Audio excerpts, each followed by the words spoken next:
Hi everyone, welcome back with me again in this channel. On today's tutorial, I'm gonna show you how you can find the basic CapCut video effects.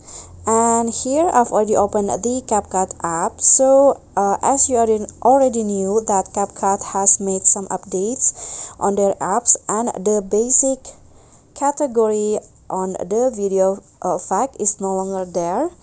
But if you want to find like some effects that previously placed under the basic category, you can find it on the opening and closing, lens, or nightclub. So for example, the shake effect is previously placed under the basic, now it's under nightclub.